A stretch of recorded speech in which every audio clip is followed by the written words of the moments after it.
This is StoryBeat, Storytellers on Storytelling, an exploration into how master storytellers and artists develop and build brilliant stories and works of art that people everywhere love and admire.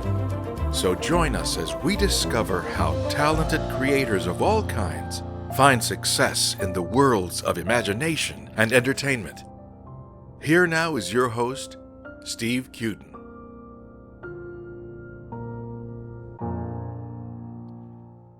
Thanks for joining us on StoryBeat. We're coming to you from the Steel City, Pittsburgh, Pennsylvania. If you like this podcast, please take a moment to give us a rating or review on whatever app or platform you're listening to. Your support helps us bring more great StoryBeat episodes to you.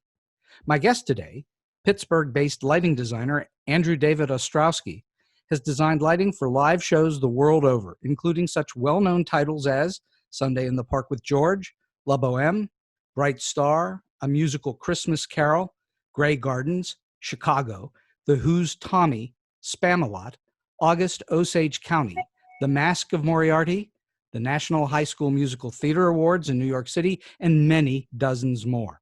Nationally, Andy has worked at such prestigious theaters as the Asolo Theater, Virginia Stage Company, North Shore Music Theater, George Street Playhouse, New York Theater Institute, Merrimack Repertory Company, the Arden Theater Company, Spoleto Festival USA, Madison Opera, Dallas Summer Musicals, Theater of the Stars at the Fox Theater, as well as many others.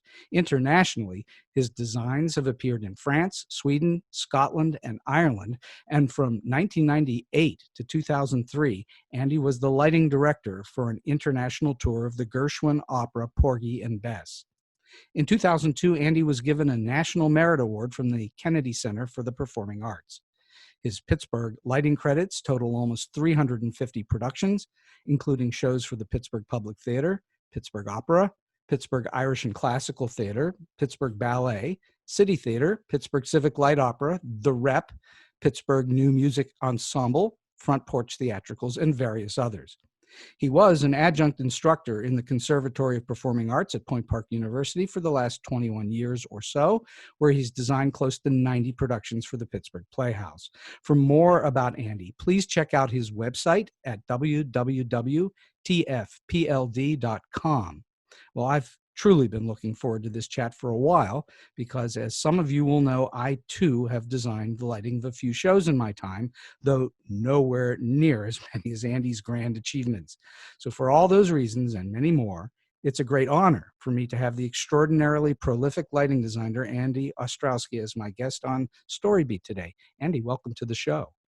Thank you, Steve. It's quite an honor. Well, it truly is mine. So let's talk about where all this began. When did you, in your life, start looking at lighting and thought, wow, this is really interesting. This is drawing me to it, and I want to do something with it?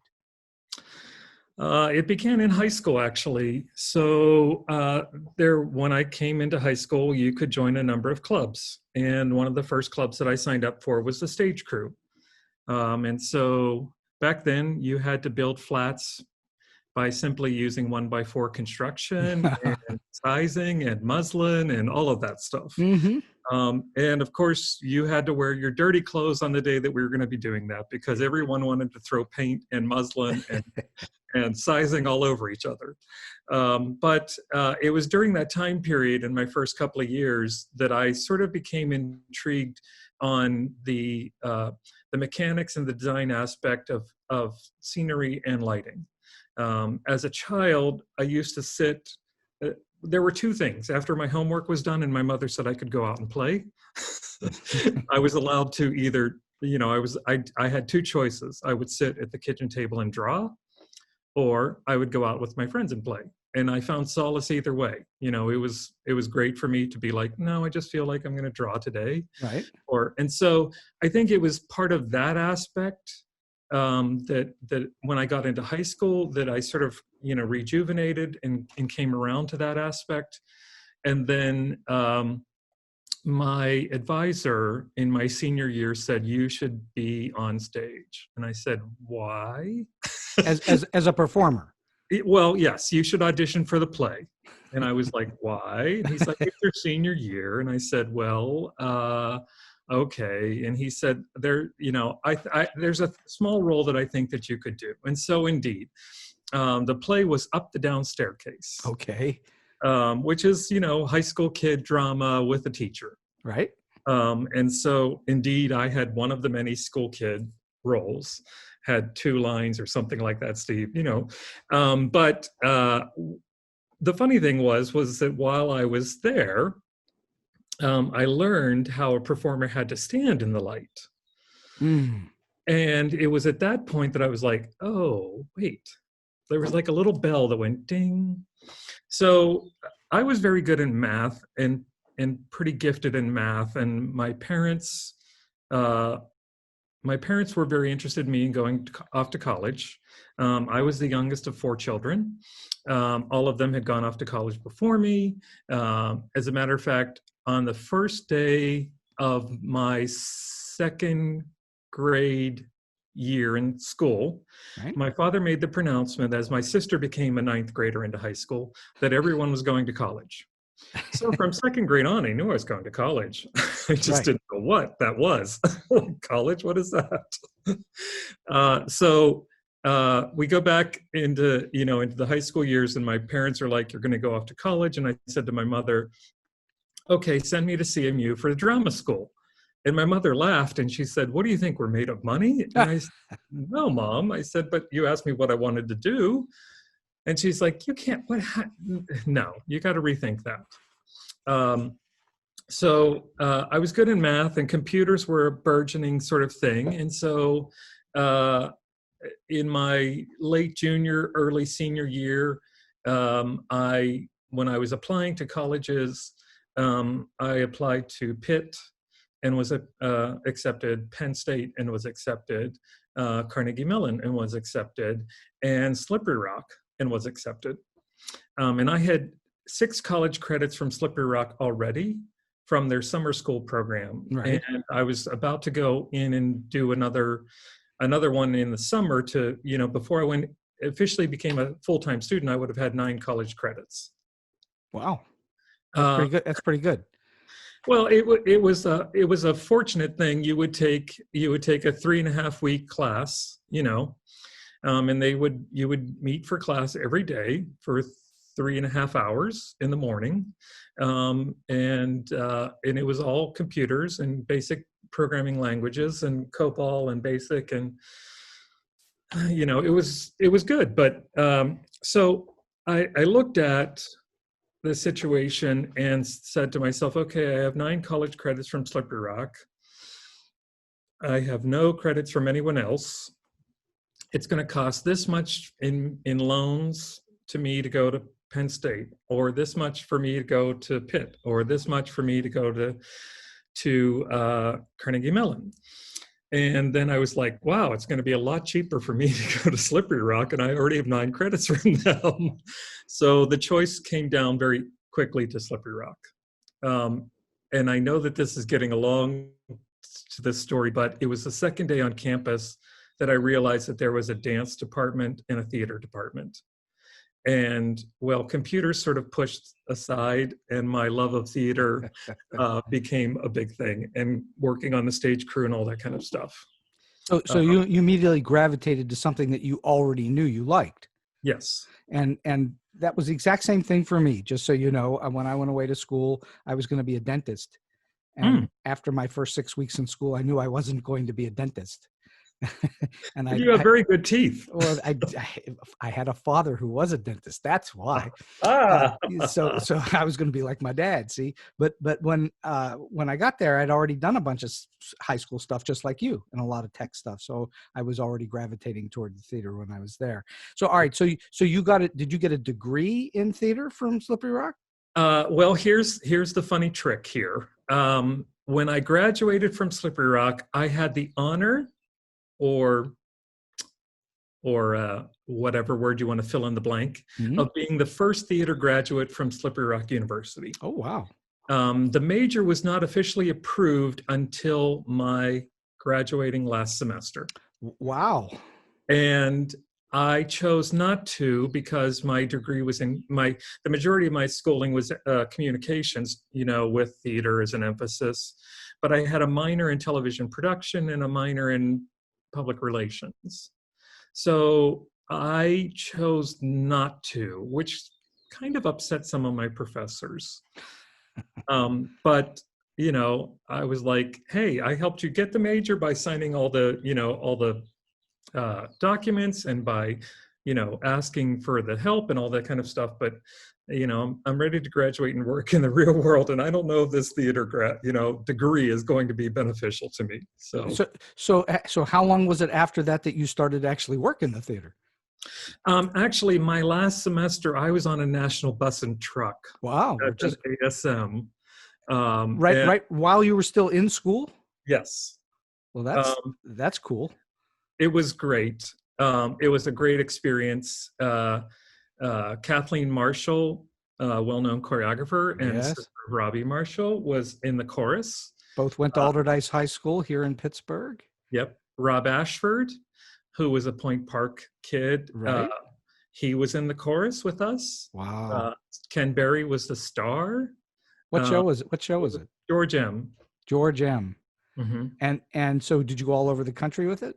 We went over the majority of the country. It was Northeast, Midwest, Southeast, and we went into Texas, which I guess is part of the Southwest, but yeah. We should explain for the listeners who don't know what the term bus and truck means. What is a bus and truck tour? A bus and truck means that as far as the trucking goes, all the scenery, lighting, costuming properties are moved from city to city in tractor trailers, whether they be 40-foot, 52-foot, 53-foot. And the crew will have a double-decker bus that they will ride in. And it has a living area and a sleeping area. And the performers will actually ride in a Greyhound bus that is slightly better than a Greyhound bus. So for those who may not have known, when the Broadway show that's on tour that's coming to your local town, that's a bus and truck. They're all being trucked around and bussed around. Well, we were not the first national. First National was slightly upscale and slightly different. So many years later, Steve, I was at the tail end of Disney's Beauty and the Beast and the tour, and we were flown from city to city. Oh, nice. And so Disney does it right. I've worked for the Mouse. They do things. They spend money. Yes, well, and they're certainly making a lot of money off of Beauty and the Beast. Oh, so. Sure. Absolutely. All right. So I'm always curious about artists who have had some experience with their careers. When you were doing that early bus and truck, and when you were working early on like that, what did you learn then that you have taken with you ever since, that you still think about, work with today?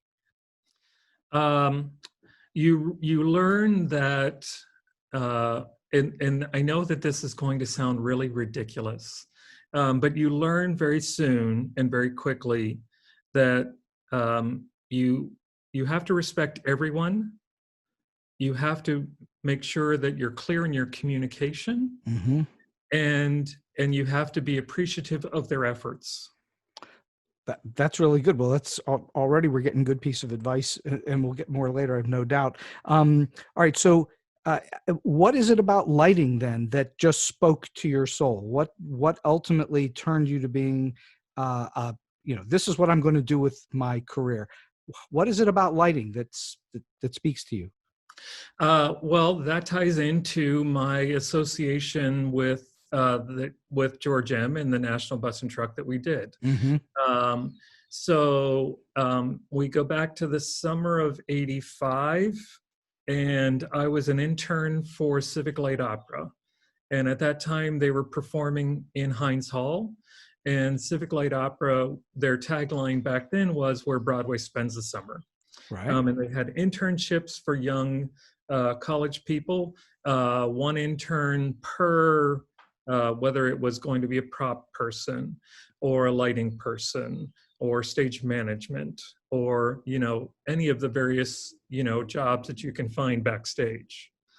So I had an application to send in, and I sent it in, and I was granted an interview. And so I went down because I was in Slippery Rock at the time. I drove down to Heinz Hall in downtown Pittsburgh, and that was like, woo! That was the big city. Yes, that was definitely coming from Slippery Rock. And I went and I sat in Charlie Gray, the former producer's office. Right. And I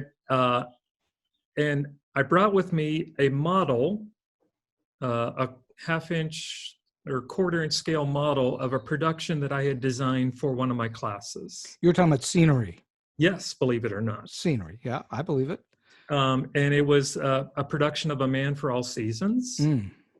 And so I brought it in, and I went through the entire, I acted as Charlie was my director, and I went in through the design process and, explained to him how the scenery was going to work and how lighting would help enforce that, and so on and so forth. And at the very end of it, Charlie was very appreciative and very nice. And he said, Andy, we don't have a scenic design intern, but we have a lighting design intern. So if you'd be interested in that, I can offer you that. So it came in at you from a side door almost, huh? Yes. And so I did. Mitchell Dana was the lighting designer for that summer. And I learned a lot just from being an intern with Mitch and the assistant. And in the fall, the ASM that was supposed to go on the tour did not, because he had a better contract elsewhere. And so I was offered the opportunity to go out on the road as the ASM, because I had made such a good impression on Charlie and the staff during the summer that he wanted to give me that opportunity. But that, when you did that, it spoke to you in a way where it was like, well, you really like this. It had to have been. Yes. And when I was on of course, my stage was, I was stage right on the tour. And so my position was anything that moved from stage right onto stage was there. And so being in the wings and constantly watching the lighting was so fascinating to me, truly, truly fascinating to me. It's amazing what you learn by just standing there show after show, seeing the same thing over and over. Yes, absolutely. And so upon graduation, I knew that I was a little bit more interested in lighting, even though I still loved drawing and scenery in that, but I felt that there was a better opportunity for me in lighting. There are a lot less lighting designers than there are scenic designers. That's for sure. I guess so. I think there are a lot less let's put it this way. I think there are less well-known and less well thought of lighting designers than there are scenic designers. I think this scenery is what everybody thinks they're seeing, when in fact it's the lighting that they're really seeing. Yes, I totally agree. And I also love the concept, which I've loved for a long time, that lighting can be scenery. Oh, absolutely. You can have a whole show with almost nothing on a stage and make scenery out of the light. Yes. Can we go back in time a little bit? Sure. There is a really well-known piece that was a play first called A Few Good Men. Yes. And Tom Skelton was the lighting designer and the scenic designer on the Broadway production. Right. And I saw that. It was one of the few early Broadway shows that I actually saw in New York. And that is a great example of having lighting be an acute element and an actual scenic element at times in that play. Well, and I'll give you a similar experience for me when I was in college in Los Angeles.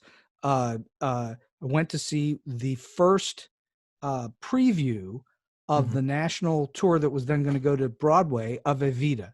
So I saw the first American performance of Evita in the Schubert Theater in Los Angeles, and it blew my mind. I sat up in the balcony, and there was almost no set whatsoever. It was almost entirely lighting. And the thing that really blew my mind is the stage was a painted black stage. It was what it was, a dance floor or whatever they had, but it was painted black. And somebody had gone in and spattered over the whole stage in little tiny droplets. It was either white or off-white or gray or whatever it was. And the lighting in that changed the dimension and the way that the stage floor looked every time they changed the lighting. Mm-hmm. And my mind was completely blown. So that's what we're talking about the same thing in different ways. Absolutely. So, all right. So how long did you work at it before you thought to yourself, so let's go one step back further. What were the first things you actually designed that you had a credit on? So in the summer of '86, Mm-hmm. working at a barn theater here in Western Pennsylvania, Uh-huh. Sherwood Forest, Mm-hmm. I was the technical director, sometimes lighting designer, sometimes scenic designer, sometimes both, all three on one of the 6 shows in the summer season. Sure. And so the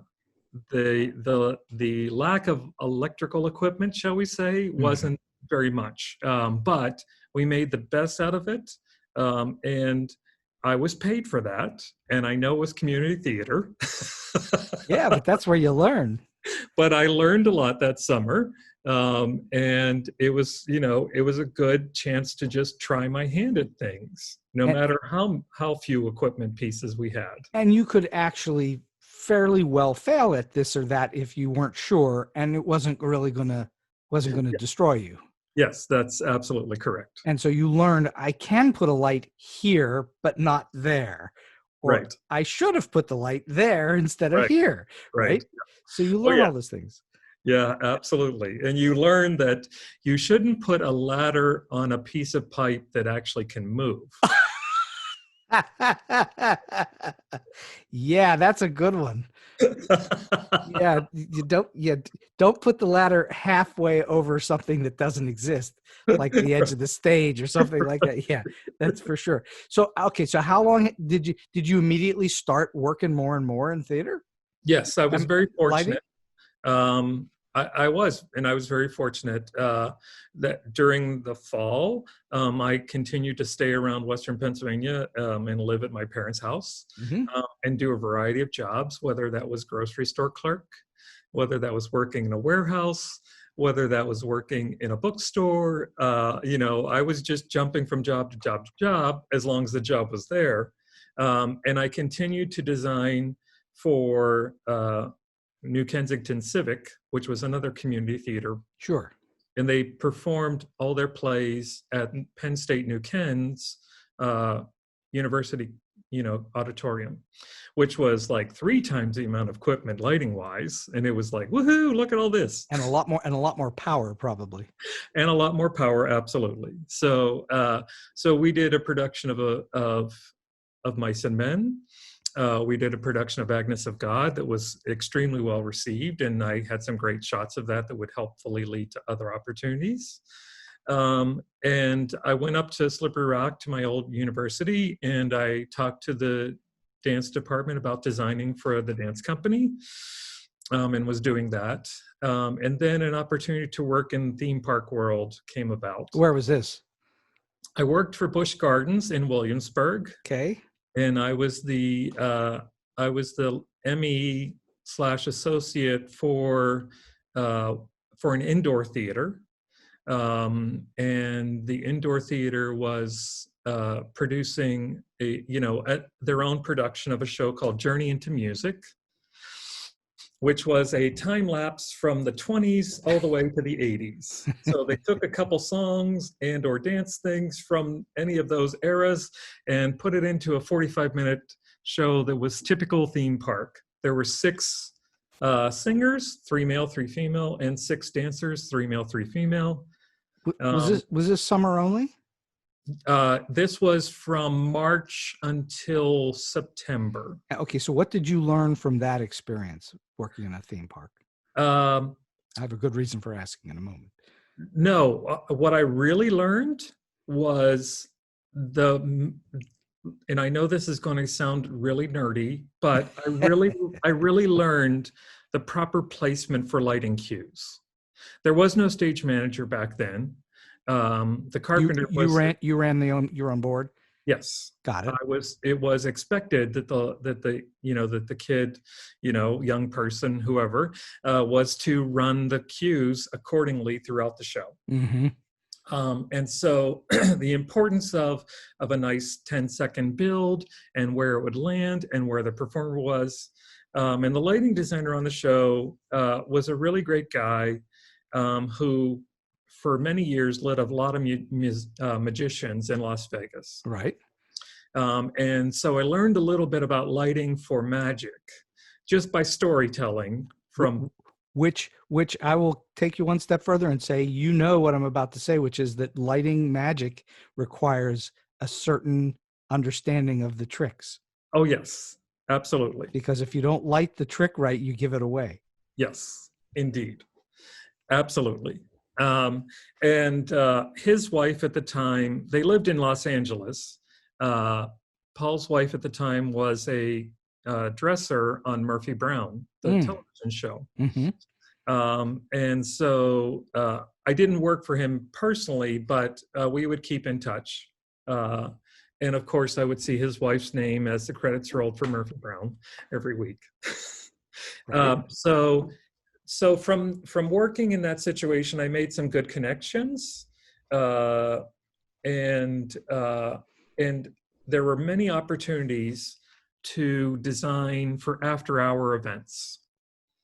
So I was always throwing my hand in the air to be like, yes, I'll light your little show after this event, for this event. So sometimes they would be in our facility, and I certainly knew our rig and knew the ability of our rig. And sometimes they would be in another space within Williamsburg's, massive Busch Gardens, establishment. Right. You may not know this, but I was the supervisor of ride and show lighting for the first year of Universal Studios Florida. Yay! I supervised the whole theme park. That was nuts. That was not a lot of fun in Orlando in the humidity, as you might imagine. Yeah, because that's what you're dealing with. Okay, so at what point, you've been working in it for a while, you've been doing what you've been doing, you've been learning what you've been learning. Mm-hmm. At what point did you think to yourself, you know what, I'm actually pretty decent at this. This is something that I can make a living at? It was after working for Busch that I worked for Club Mediterranean. What is that? I don't know what that is. Club Med, well, it's Club Med. Club Med, yes. Oh, okay. You said it with the full name, which I'd never heard before. Right. So Club Med. Yes. So I sent in my resume to a blank offer because they didn't want to announce who they were hiring. It was just back then. Do you remember Art Search? I do remember Art Search. And so, of course, I grabbed the Art Search and was like, okay, you're going to send resumes off to so, and so, and so. And so I would type up the cover letter on my hand typewriter. Yes. And now you're really dating yourself, Andy. Well, it's okay. I've been dating myself for a number. So I sent off a blind, this blind note. I was working at the Public Theater as an overhire on Run Crew, Pittsburgh Public Theater. Mm-hmm. And lo and behold, I called my old roommate, Catherine, and I said, Catherine, what's happening down there? She's like, well, the fall is really boring and we just work Friday, Saturday, and Sunday. And so she said to me, you got a letter here. And I'm like, a letter?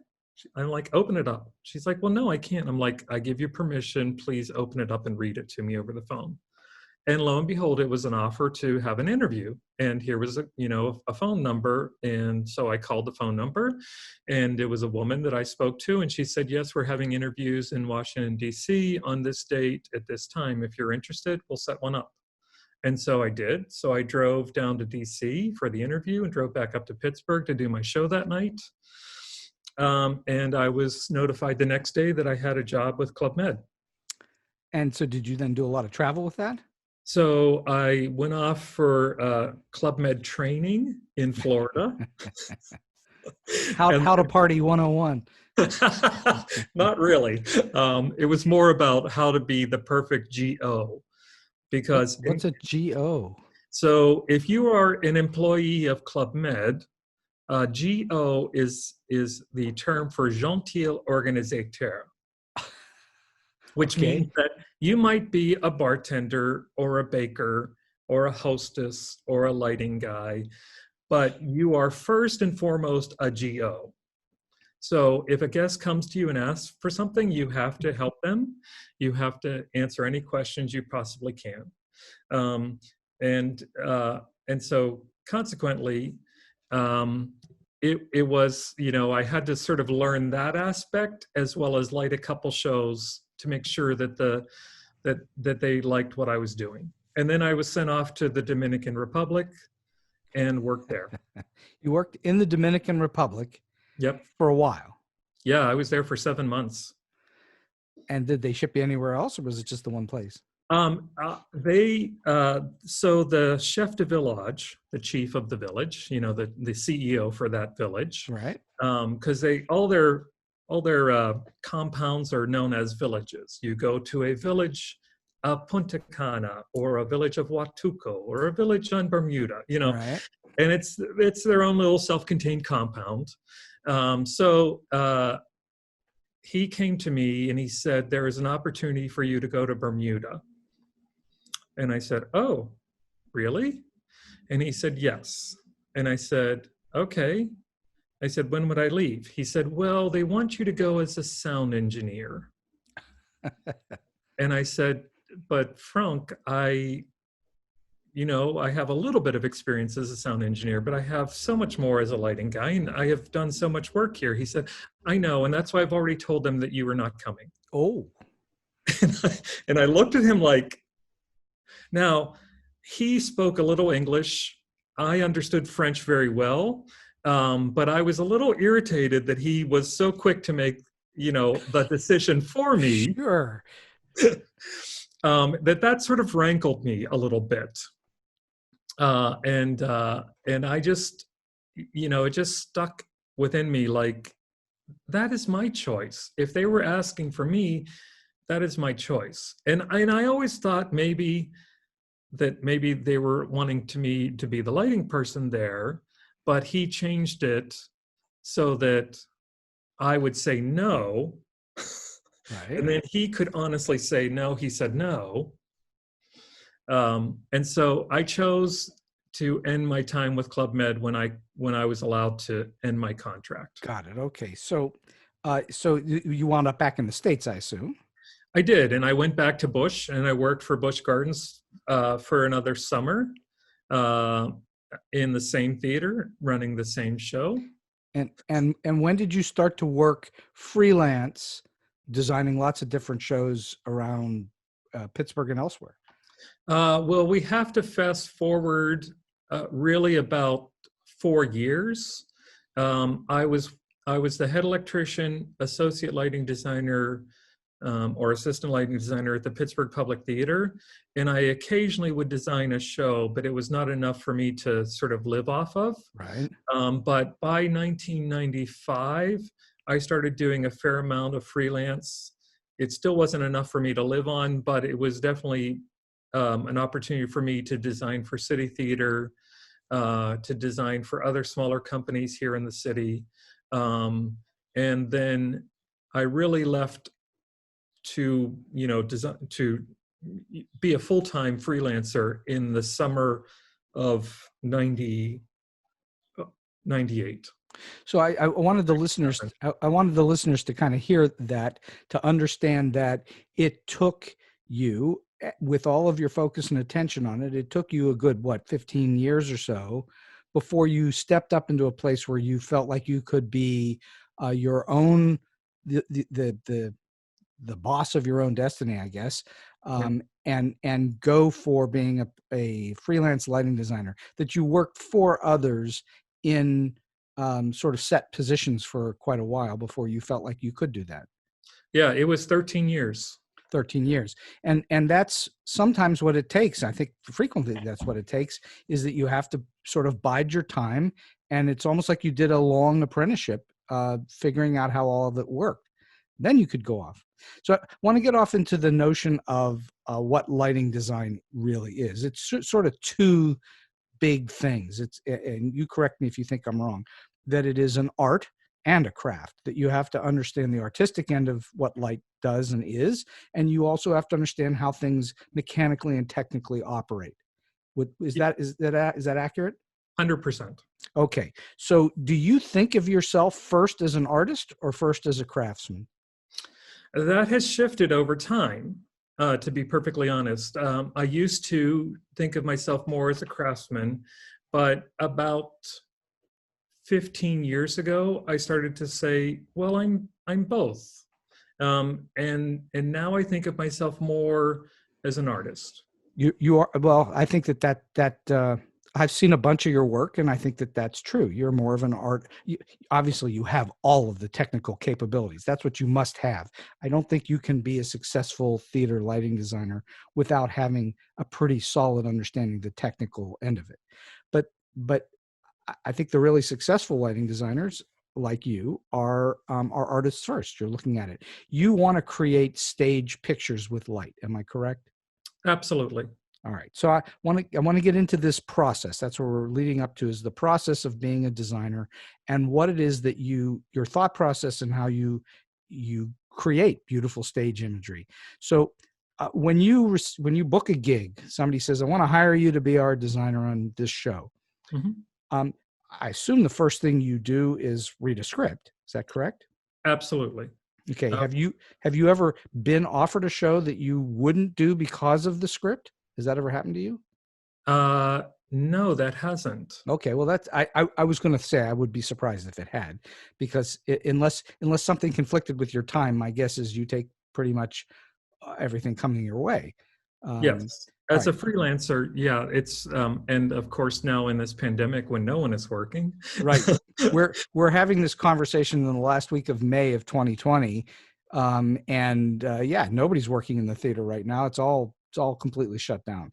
All right. So you've gotten the script. What is the first thing you're doing? Are you reading it several times or just once, or what is your process? You've got the script. You're starting to figure it out. What do you do? This has been my process for many years now. I read the play, the musical, the opera, the script, whatever we want to, libretto, whatever we want to call it. I read it first and foremost just to get the story. I want to understand the story. What's your purpose for that? Why do you feel like as a designer you need to understand the story? Well, if I don't understand the story, then how can I bring an added element or a support to the piece? Right, So, because nobody's going to the theater to see your lighting, or maybe one or two people, but correct. Mostly nobody's going to the theater to see Andy's lighting. They're going to see a story, right? Yes, absolutely. So you're going to support that. That's the designer's job. Yeah. And I don't like to think of any kind of design element when I read it the first time. And if there are stage directions, I try to gloss over them. I really want to just read the story for the story. Who are these characters? What are they about? Where do they come from? What is their motivation? Why do they make the choices? Why do they say these things? Where is the writer going? And then hopefully, time allowing, schedule allowing, and all that, I really want to take about a day to let that process and think about it. Mm-hmm. And then I want to come back to it. And the second time I come back to it, I might allow myself to think of a few actual elements. Could the scenery look like this? Or could the character wear something like this? Or should the light maybe be something like this? And I will once again set it down. Half a day later, depending on scheduling, I will come back to it again, and I will have pencil, paper, and I will sit and I will start reading. Mm-hmm. And at that time, I will allow myself to actually think about what light can do, should do, will do to help be a storyteller in myself. So are you thinking at that moment about color and movement and that sort of thing? It might get to that point. It might allow me to have the opportunity to actually say, hey, I see this in this kind of color shade. I see this with this kind of, sharp contrast. I see this in a very monotone situation. But more often than not, I will see the possibility of a cue placement. Mm-hmm. Oh, there should be a cue here. And it might happen over 30 seconds because when we get to this point, the emotion has built, or something dramatic is about to happen. And so in order for that to not be a hammer on the head, like, here, look at this is a really important moment. Yeah. I am trying to manipulate in a very subtle way for you to understand that this is a very important moment. Right. And you're thinking about making some we should explain that a cue, for those who don't know, is a transition from one look to another look. Correct. And it could be very, very subtle, or it could be very, very dramatic. Mm-hmm. And it just depends upon what the moment calls for, or what you've decided to do. And so you're saying at that point, as you're reading through it, you're now starting to think about what the emotion is, because I want to get into this in a moment. This is really important. What the emotion is going from this moment to that moment, and it might take 30 seconds to unfold.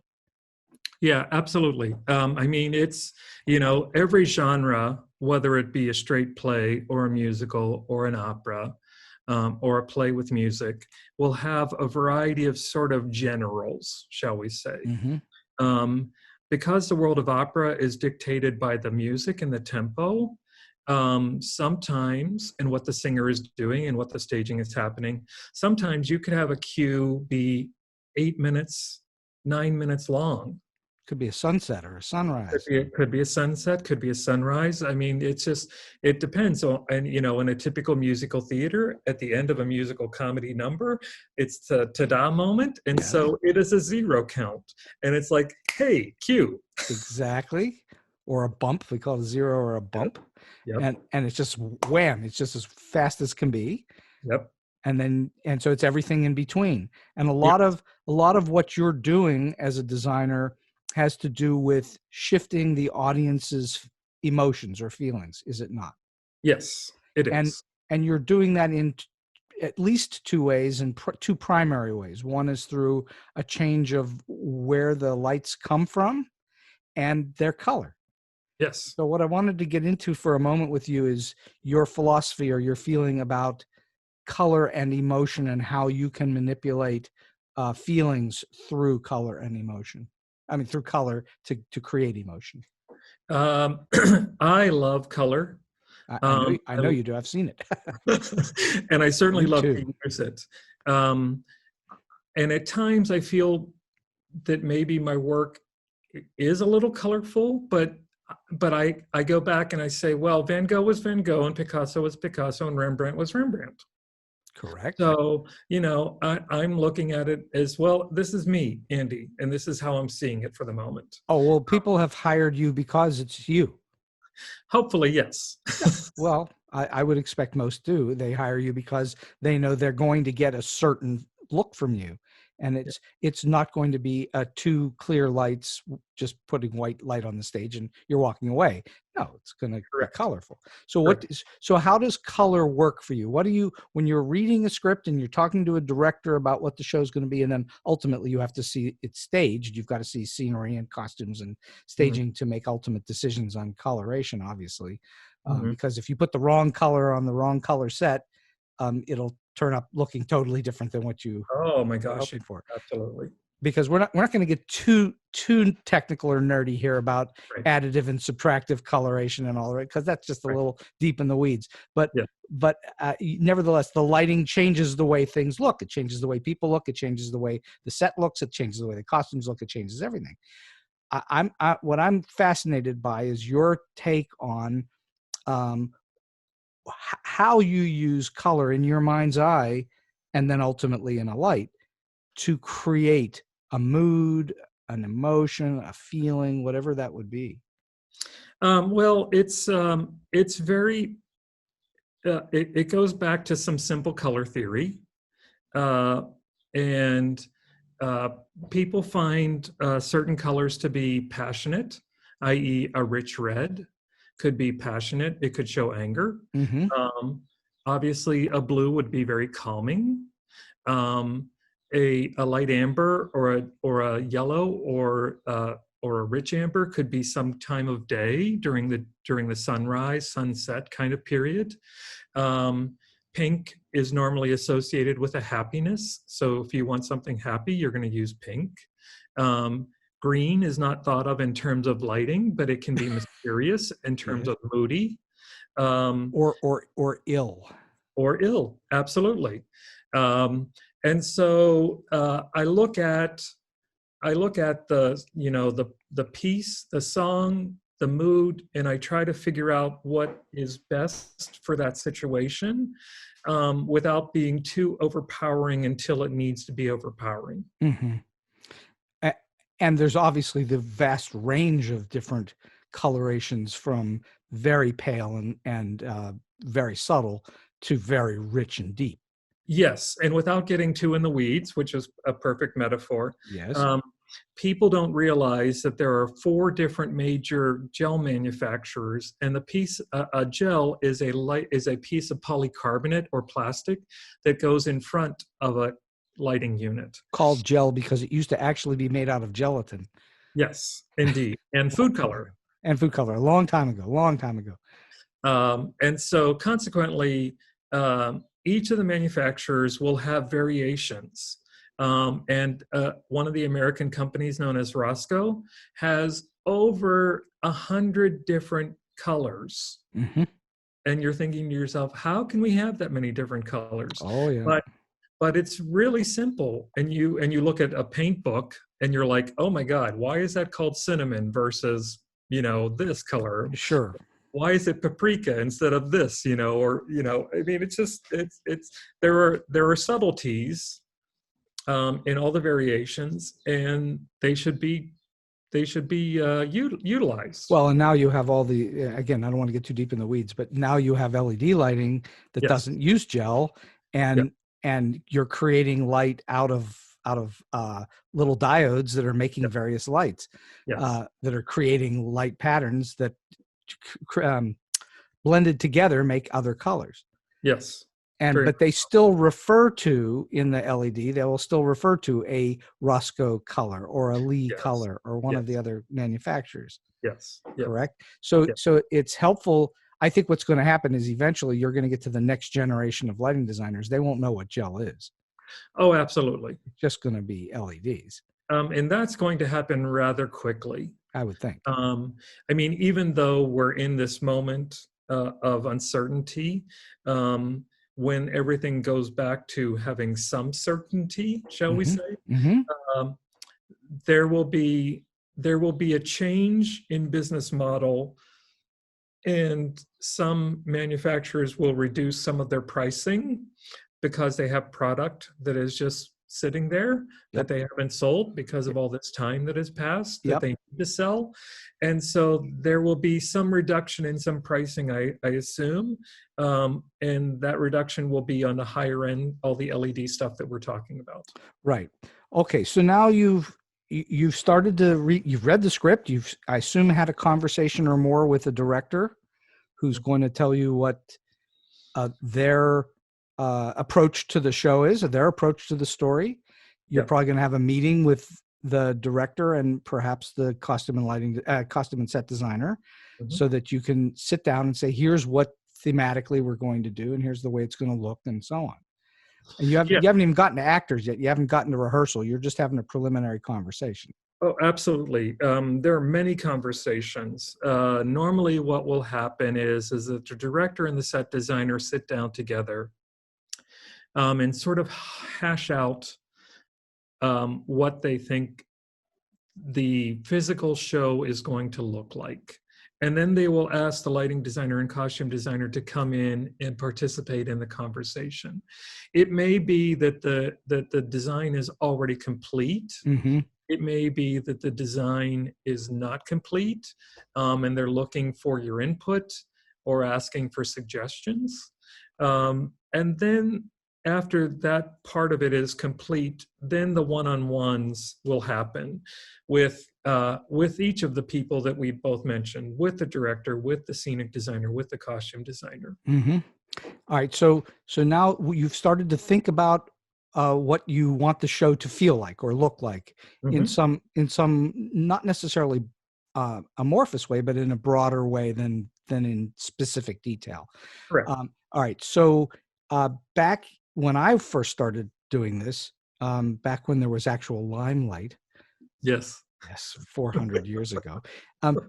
We drafted things on paper, on a drafting table with paper and pencil and various instruments to help us draw. Are you still doing that, or are you mostly on a computer at this point? Now all my work happens on a computer. On a computer. But I learned hand drafting, and for many years drafted my plots, the lighting plot by hand. Yeah. The plot being the where you place the lights in the space. You, by the way, half a step back, you need to go, and I hope you have the opportunity, or I would hope you would want to see the theater before you start to draft. You need plans of what that theater looks like and where their positions are and how much power they have in the theater and so on. Yes, it is. If we do take that step back, it is not unusual once you sign a contract for the technical director, production manager, master electrician to get in touch with you, if you have never worked in that space, to either send you drawings, either take you by way of a FaceTime conversation and point out, oh, this is a little quirky, maybe you should see this. And so they turn the phone around and show you this aspect. Many years ago, when I first got into the business, it was not unusual for the contracts to work that they would actually bring you out physically so you could see the facility. You could walk around and get a feel for it. Yes, they would, send you a plane ticket, if it was a plane ticket, and you would get on a plane and you would go, to Philadelphia or to Madison or wherever it was, and you would have a day where you were just there for the day and you met with the master electrician or TD or production manager, all three, and you would just, look at everything and then you would get back to the airport and fly back home. Well, because it's really hard to tell off of drawings, although you can do it. It's hard to tell off of drawings of a theater whether a lighting position is at a 45-degree angle, a 50-degree angle, at an 80-degree angle. It's really hard to tell unless you're actually in the space and can get a feel for it. It used to be. It's getting easier these days. It is so much easier these days. CAD drawing, computer-aided drafting has really updated the ability to see things in a more three-dimensional way. And of course, technology has really changed in that so many theaters will have a number of pictures and or a small video tour of the facility so that you can see that and reference what you're seeing on the drawing. So, all right. So now you've got this in mind. You at least have a clue, if not an actual visual setup of what the set is going to look like. You know where lights can go or what you might have to do to set up lighting with various battens and so on. And depending upon the space, you now you go through a pretty rigorous decision-making process to figure out which different of the many different instruments, lighting instruments there are that you're going to use.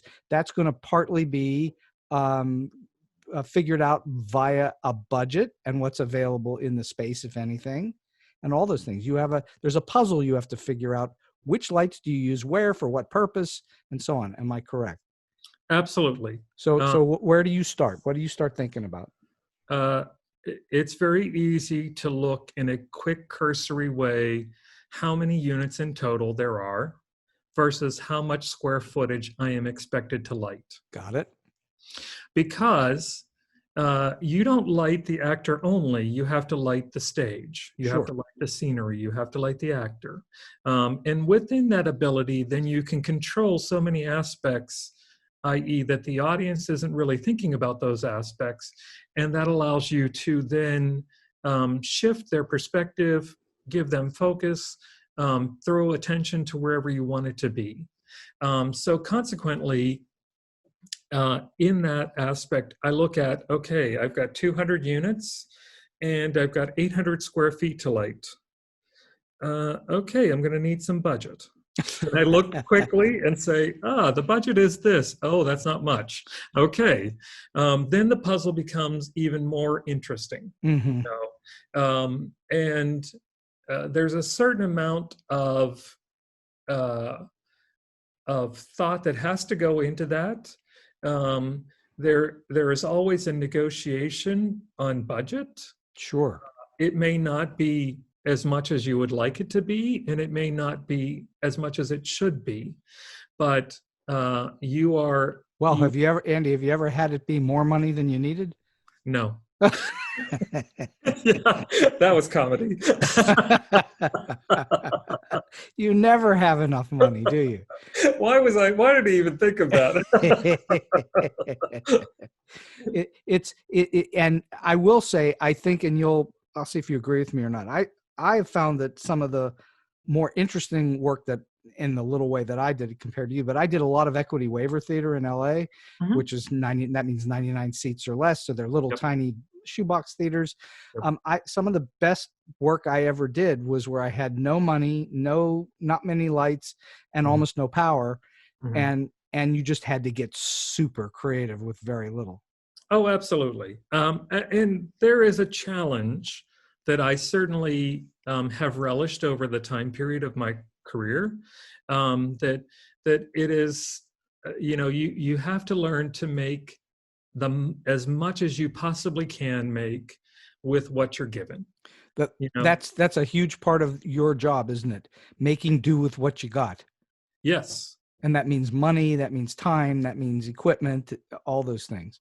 All those things. And you're always working against time as well, aren't you? Because when you finally get into a tech, your tech is always going to be compressed down to very, very little. Yeah. People, the general audience, general public doesn't realize that every theater company does not have the same amount of time. So, for example, Pittsburgh Opera rents the Benedum Center here in Pittsburgh. And so they move in Monday morning at 8 a.m. And Thursday night at around 11 o'clock, they leave the building. And the opera has had to be staged, teched, lit, everything. Because singers will not sing on a Friday because they're going to sing on an opening night of Saturday night. And it costs too much money to bring in the crew on the Friday. And it costs too much money to bring in the crew the day of the show as well. So you have X amount of time. Now, throw that versus a LORT theater like City Theater or the Public Theater. Tell everyone what LORT means. LORT is the League of Regional Theaters. There you go. So it's your regional professional theater companies. Yes. So who employ equity actors, union designers, union directors, and choreographers. Okay. So you're comparing the Benedum to LORT. Yes. And so for that situation, you have over 40 hours of technical time. That is, the scenery is already there. The costumes are already there. It's just actors and lighting and sound that get to focus on this time. So that's 5 8-hour days, if you wanted to think of it that way. Yes. But with the opera that I was mentioning earlier, you're walking into a blank, empty space, and you have to put in the lighting, put in the scenery, put in the properties, load in the costumes, put in the orchestra, give them time. There's so many little widgets of you trying to figure out where you can fit in to get the most out of your time. So a lot of it is pure time management, right? Absolutely. Absolutely. And how much thinking do you put in on how am I going to load this thing in? Do you spend a lot of time considering that? You do. In order to maximize your time, it is not unusual for you to have sat in a couple run-throughs in the studio rehearsal room, and you to have written down in your script where the cue is going to be, and then you by yourself in your office, in your home, wherever you want to be, will sit at your computer with your script and look at, okay, there's a cue here. What do I want this cue to do? And you give yourself a little cheat sheet on this is what I want the cue to do. And that way, when you walk into the theater and it's all ready for you to actually start cueing and setting the lights and setting the look, you already have put in a lot of brain power and thought process into what that's going to be. Right. So that when the director is there with you, it's much easier to make minor modifications on the fly and in a quick time aspect than to be like, I don't know, what should this look like? Can we have a philosophical discussion? How frequently do you have the luxury of doing a queuing of a show? Queuing being setting the cues, each of the individual cues. Some shows require hundreds of cues. Some shows require 40 cues. Some shows require 8 cues. It just depends upon the show. How frequently do you have the luxury of sitting with the director as you're queuing a show? Does that ever happen for you? I would say the majority of the time it does. So you are sitting side by side with the director and you're saying, I'm going to put this light up. I'm going to make it this color. I'm going to do this, this, and this. And they look at it and go, yeah, that looks great. Or no, could it be redder? Could it be bluer? Whatever their comment is. Yes. I mean, there's a certain amount of familiarity if you work with, a said director a couple of times. Sure. That they may be like, I'm not going to come to this queuing session, or I'll see it when I see it, and I'll make my notes and ask you about it later. They trust you. Yes. I mean, you build up that rapport and trust, and yes, that makes your life a little bit easier. Yes, it does, because every moment that you're asking a question takes time away from you and your work. Of course.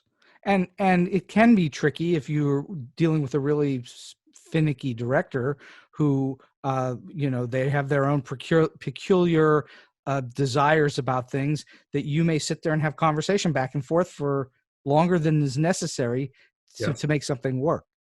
Yes, absolutely. So I'm going back to this panoply of things that you are responsible for. You're responsible for telling a story with color and movement, with lighting that requires all these technical elements, and you're working with these many different people, designers, master electricians, et cetera, et cetera. So it's a highly collaborative process, even though you start off and it comes from your imagination as to where you think it should be, but you're working in cooperation and collaboration with others. Yes. What are your tricks for collaboration? What makes things work for you collaboratively?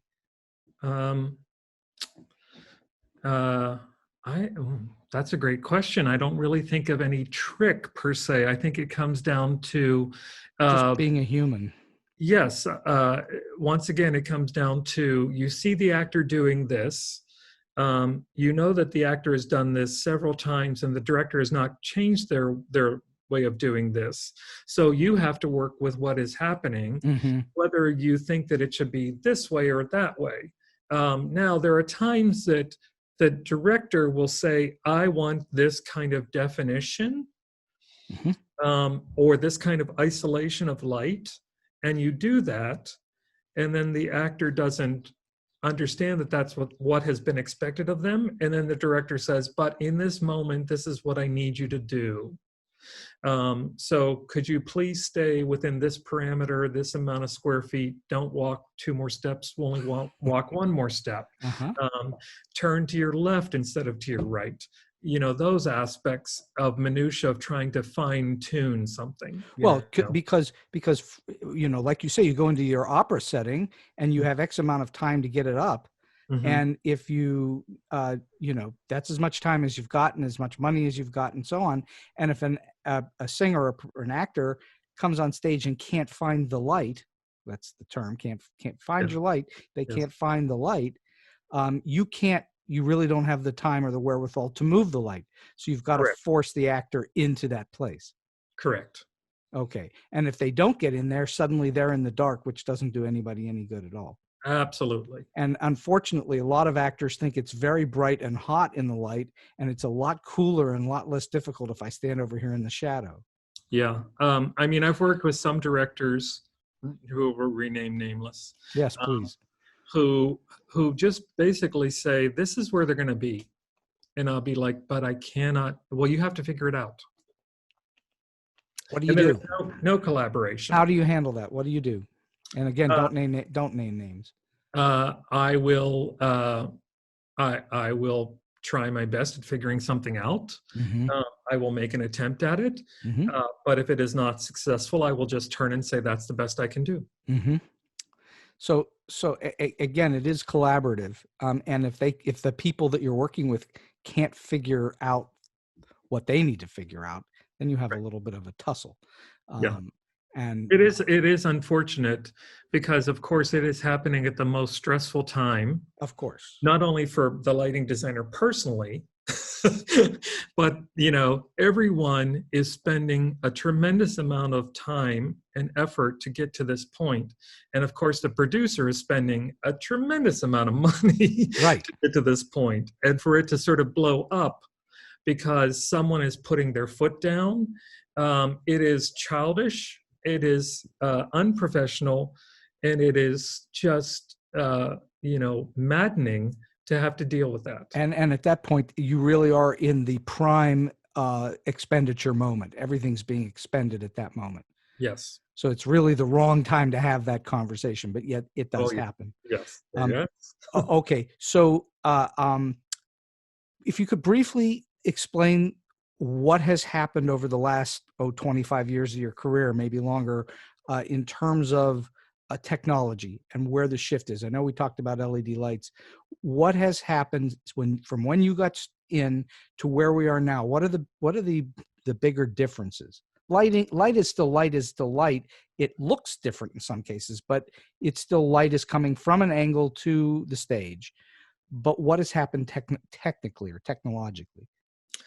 You are correct. Light is still light. But in the time period of me working, whether it was an associate designer, master electrician, or designer, the amount of technology that has infiltrated the business is tremendous. Mm-hmm. So you can have what is known as a conventional light, where all it does is it turns on to whatever intensity dimming that you want it to be at. Mm-hmm. It is predetermined by someone touching the light that it will shine in this area at all. That's what it'll do. And technology has brought it about to be that there are little motors inside of the light that it can move 6 inches to the left, a foot to the right, 3 feet higher, 2 feet lower. If you want it to be 8 feet wide, it can be. If you want it to be 6 feet wide, it can be. If you want it to have a template or texture to it, it can. If you want it to have a color, it can. If you want it to fade, to move and fade at the same time, it can. All in one light. Yes, all in one light. Mm-hmm. Now, of course, those cost money. Yeah. But and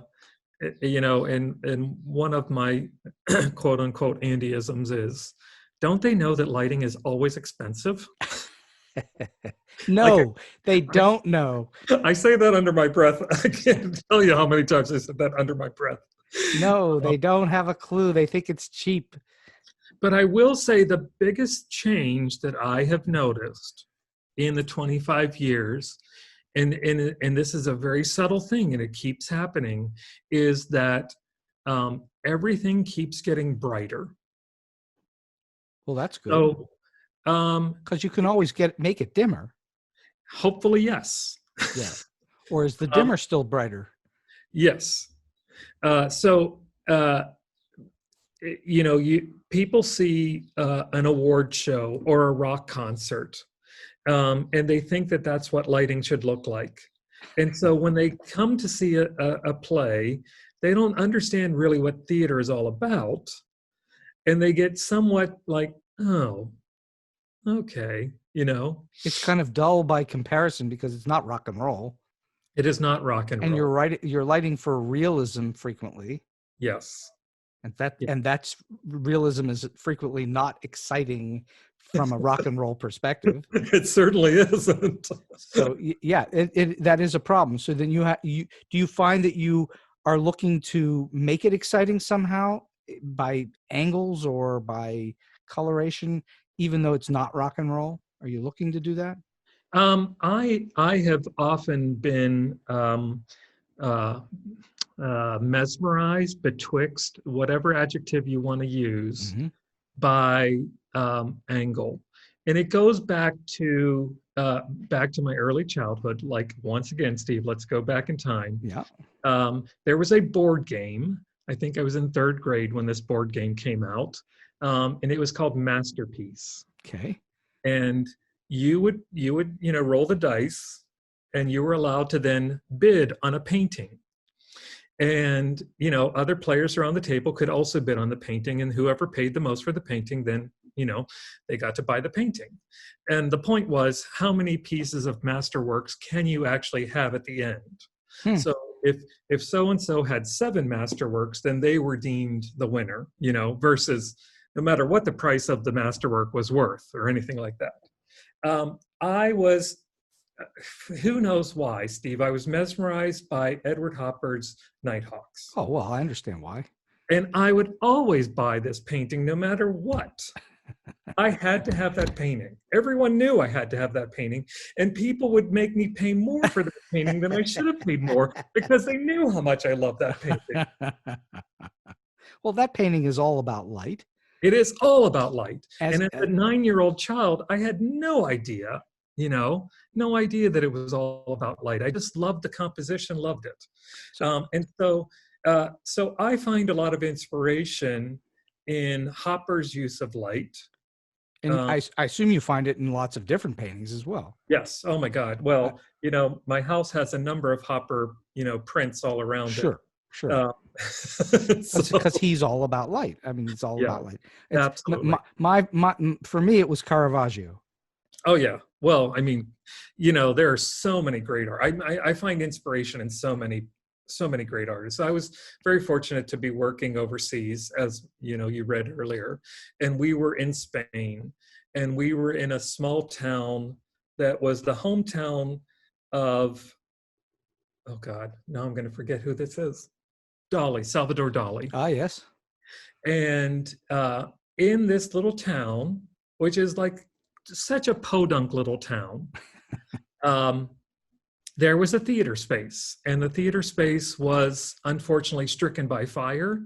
And so the town never rebuilt it, but there was an empty shell of a theater sitting there.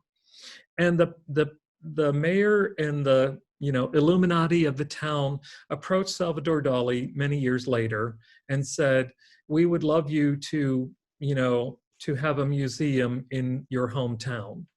And the only negotiating point that he made was that, "I want to use the old theater space."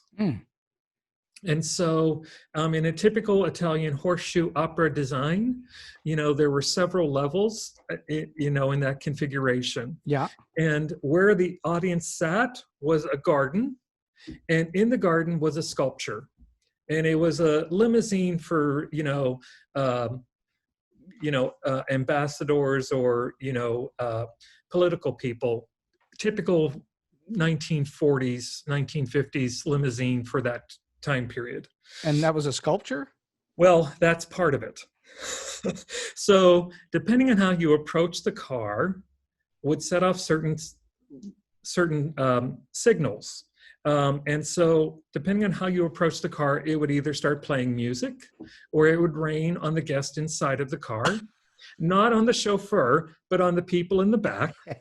The headlights might flash, but the trunk was open, and out of the trunk was this Michelin Man kind of character, and he was holding a sailboat over his head. This sculpture was easily 30 feet tall, Steve. And it was fascinating to me. I just couldn't take my eyes off of it. I walked around that piece, and I never really knew that much about Dali, but that day I learned so much about Salvador Dali that he became a huge, favorite of mine. Mm-hmm. Yeah. And he's not so much about light, but there's a lot of light in his work. Correct. And some of his work is a lot less lighting centric, and some of it's very lighting centric. Correct. Yeah. So I get it. I mean, that's and have you ever lit a set that was like Dali-esque? Oh yeah. Yeah. Well, then that's a fulfillment. Yeah, of course, it was fantastic. Have you lit sets that were Hopper-esque? Oh my God, yeah. There's you understand this, and hopefully most of our listeners will get this. But in theater, as in movie, cinema, television, there is a suspension of disbelief. A willing suspension of disbelief. Yes. Correct. And consequently, when a patron sits down and the lights go down, they are focused solely on what the story is telling them. Correct. And hopefully enthralled by the writing and performance of what is going on. Correct. And it is within that world of realism that more often than not, you can get the person, the patron, involved in the story. Now, that's not to say that a fantastic piece such as Star Wars or silly like Guardians of the Galaxy or anything like that cannot get you involved. But there's a different amount of special effect that needs to grab you, shall we say, because we don't really recognize that there are aliens among us. Oh, but there are, aren't there? We work with more than our share. I was just going to say. You know, one of the phrases that I love out of the theater it usually is really applied to musicals that bomb, and lots of musicals bomb. Oh my God, yeah. And so the phrase that I love is, if a musical is just a total failure, they say the audience came out singing the lights. Yes. Which is just like one of my favorite phrases. It's just yes. They came out singing the lights. Yeah, because the show was not good. All right, so just a couple more questions. One big one for me is, we've already alluded to the pressures of being in technical rehearsal and the time constraints and those things that happen when you're just getting ready to put a show up. Mm-hmm. What tricks do you have, if any, to deal with pressure? I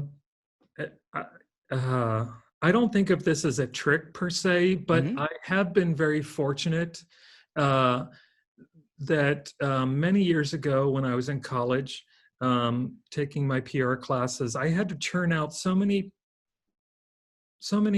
missives, shall we say, per class day, that, you know, when I would go home and I'd sit in my dorm room or my apartment and I would type out all these little notifications, that I would put on music, didn't matter what, and I would sit at the desk and I'd be like, okay, let's get this done. And I could mentally sort of force myself to work and to focus. Discipline. And so, yes. And so I think that allowed me to grab at that. Mm-hmm. And when I know that when I'm going into the theater, that my focus can be very acute and very precision-like, to be looking at everything and thinking about everything that I need to think about. Granted, it takes a lot of control and a lot of mind power to do that. Yeah. And it can sort of invade my private life at the same time, that when I've gone out of the theater, I'm still in that mode. Yeah. And I'm not like looking at the rest of the world in my life as I need to. But that's so the way that you deal with pressure is to sort of put blinders on and be very focused. Yes, absolutely.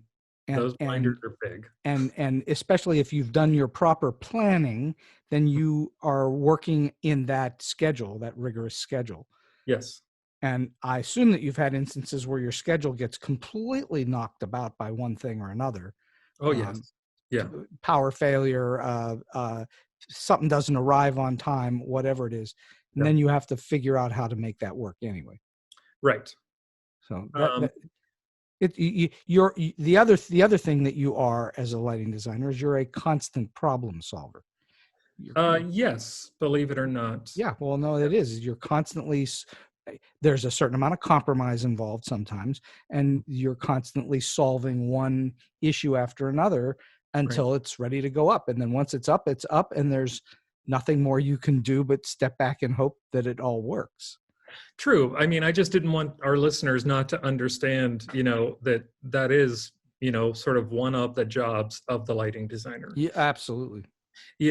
As opposed to a costume designer or a scenic designer, or a sound designer, they get to do so much of their work in advance, and it's all done. Yeah. But the lighting designer then has to work within all of those aspects and work all of them together with the director to hopefully create the vision that the director is looking for. And always the last in. I mean, you're planning along, but you're always the last in. Yes. You might, on some cases, get to hang some lights before a set goes in, but most of the time you're the last in. Yep. And so everything is pressure packed at the end. Mm-hmm. And I like the idea that you put the blinders on to a certain extent. I like that term, that you focus, that you're disciplined in that way. Not everybody can do that. No, it's, I mean, for many years, any of my students, and I was adjuncting, could come along on any project that I was working on. And sometimes I hired them to assist me. Mm-hmm.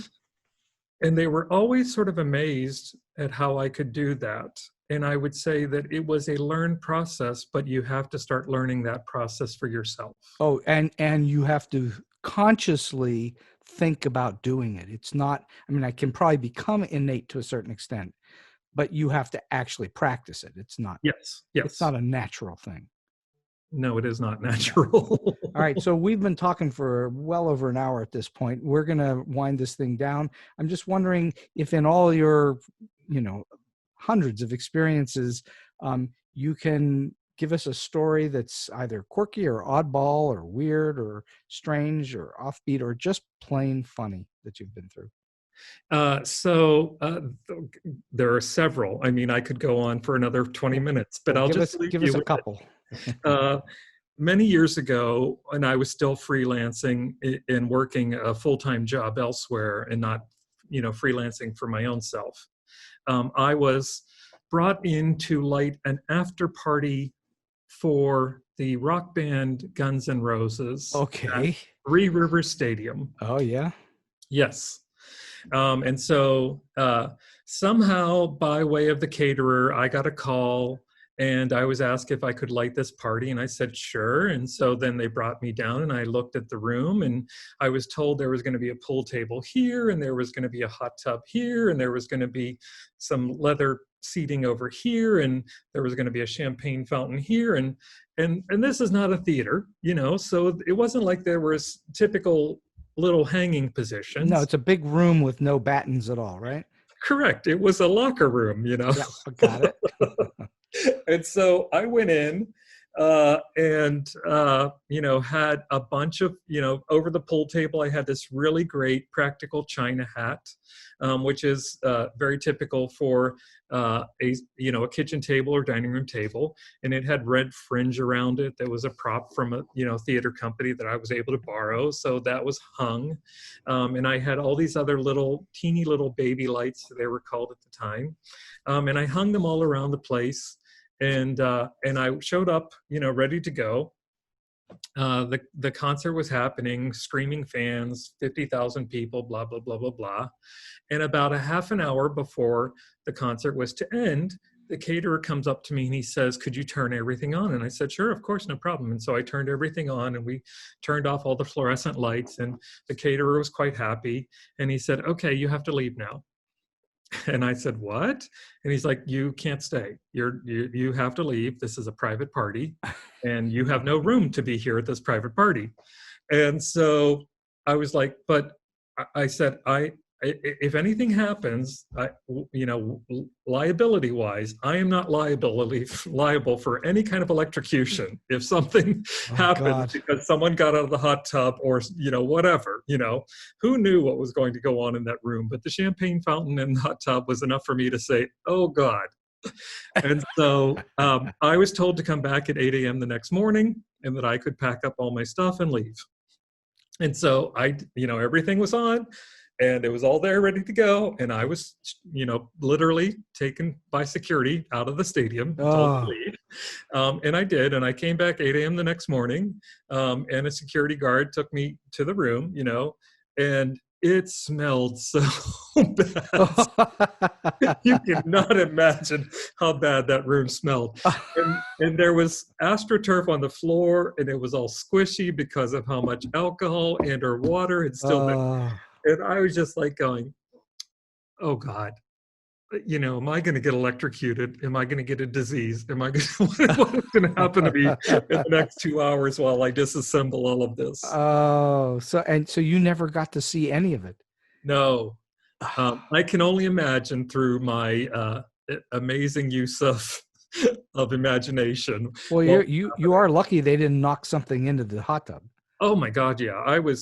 Fortunately, there was a lot of stuff tied up, but there was some small stuff that was around the walls to uplight the walls in certain areas. And all I kept thinking is, oh God, let's just hope that that the filament burns out, or they kick it and it gets knocked out before they, could get electrocuted on this.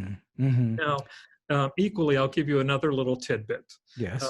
I was working for Spoleto, USA, and I was the master electrician lighting director for what was known as the Galliard Theater. In their terms, they call it the GAG, because it was a very large public facility auditorium that was cinder block. Has since been replaced and totally renovated, but now it's like spectacularly beautiful. But this was back in the mid to late 90s. And I had 5 people underneath me. And there were some other smaller events that would be lit internally within the, us. And so they were all grad students. And so each of them, would say to me, I would like to light this. I would like to light this. I would like to light this. And I'd be like, okay, great. And so that way I could tell the higher ups, okay, this is so-and-so and they're going to do this. And this is so-and-so and they're going to do this. And, we're going to be ready on this, and keep the schedule going, keep everything happening.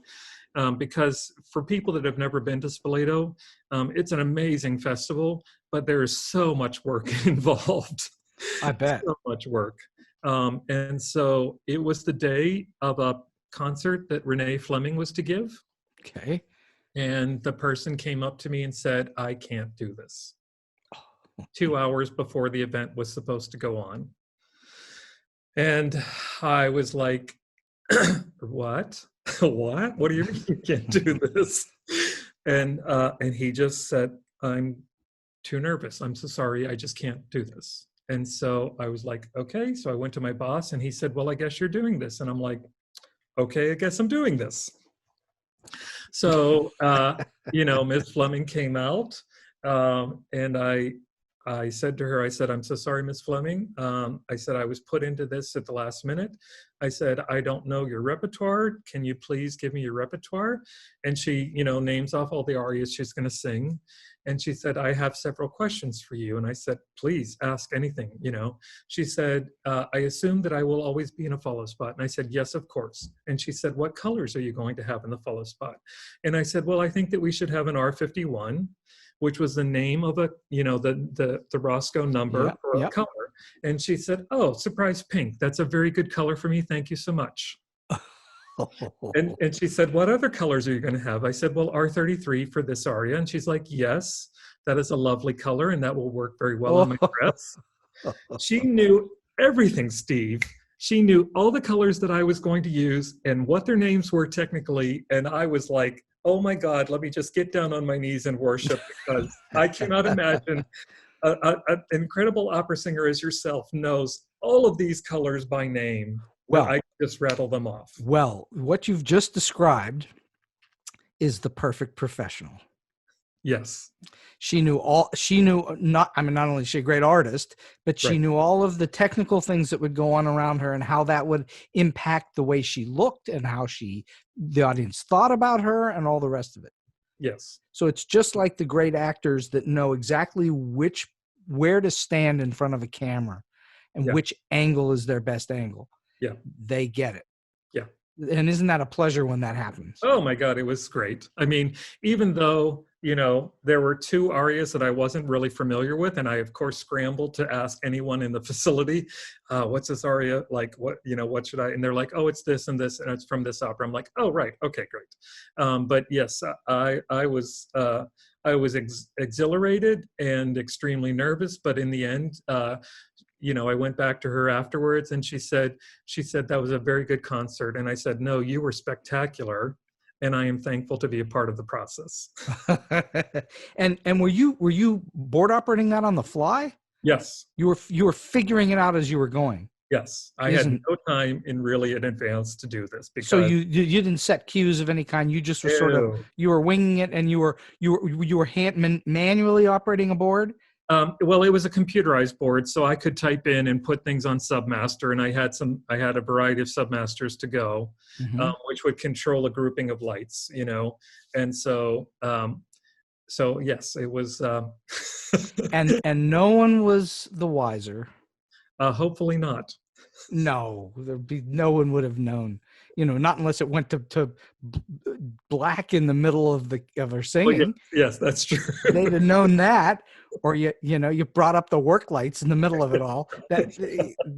Then they might guess, but no, otherwise they'd never know. All right, last question for you. Do you have a solid piece of advice or a tip for those that are trying to break into the business of theater or lighting design in specific, or maybe those that are in a little bit but trying to make that step up to the next level?